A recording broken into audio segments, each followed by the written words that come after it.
Welcome to, ayan yun, Cayo Wilao. So napakaganda.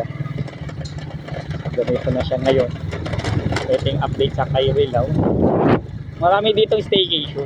Napakaganda. So nandito kami pa maghasik ng piso wifi.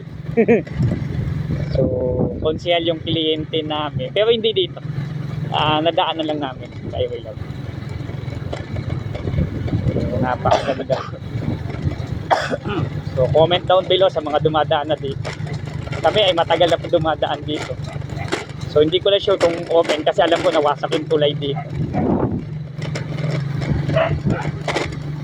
Okay. Ganda. Lamig. Woohoo! Cayo Wilao. The best.